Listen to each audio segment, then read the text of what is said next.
So we've heard a lot about art in Sarasota. Do we still need women artist collectives like the Petticoat Painters? Let's look. It's 1953. World War II is over. Women have proved that they can handle business and industry in the absence of men. They've gone to art school and stood shoulder to shoulder with men. And they hear about the Ringling School and the wonderful artist community in Sarasota, and they want a place in this new art world. So here's Marty Hartman. She's just won first place in the Sarasota Art Association. Now historically, those members get a cash award, but she is given a paper certificate. So in the parlance of the time, she's miffed. And what do women do when they're miffed? They join together with other women and they start their own group. And they call themselves the Petticoat Painters, which was meant to satirize the condescending attitudes that people held for women artists. Today, we are among the oldest continuously exhibiting groups of women artists in the country. Our group is 20 members at the most. We look for work ethic, work quality, uniqueness, professionalism, and niceness.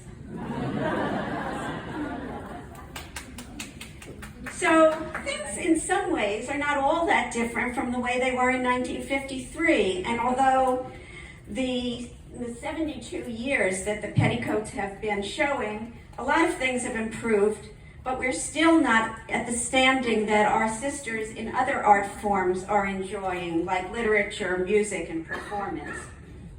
Here's an example of attitudes. You have two titans of figural abstract expressionism, and you have Baselitz on the left saying, "Women don't paint very well, it's a fact, the market doesn't lie."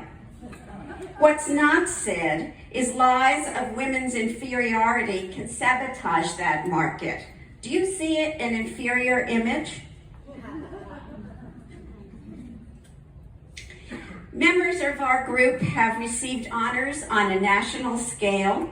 In addition to those shown, we have the John Ringling Towers Award, Halo Artist Fellowships, multiple placements in embassies, the Art and Embassies programs, residencies in the Hermitage Artist Retreat locally and the Cambridge Retreat, and numerous awards in competitions.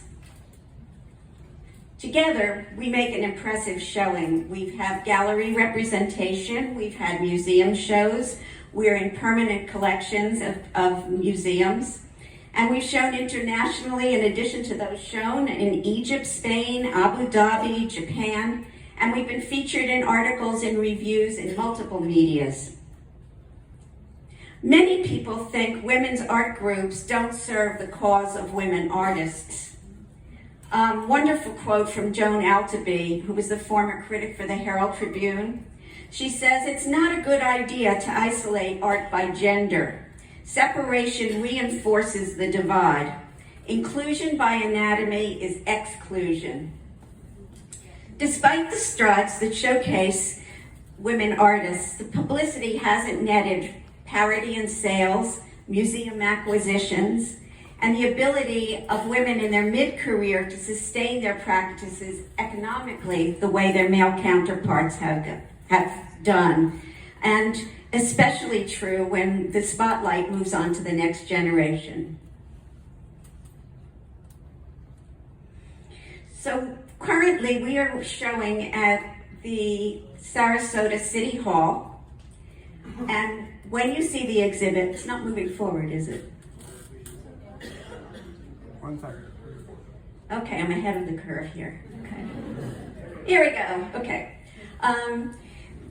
This is our invitation to the exhibit that will be on for a full year at Sarasota City Hall. You'll notice when you see the exhibit that we have no common ideology. We just enjoy the support of others of our gender. And we believe that we still do need groups like Petticoats.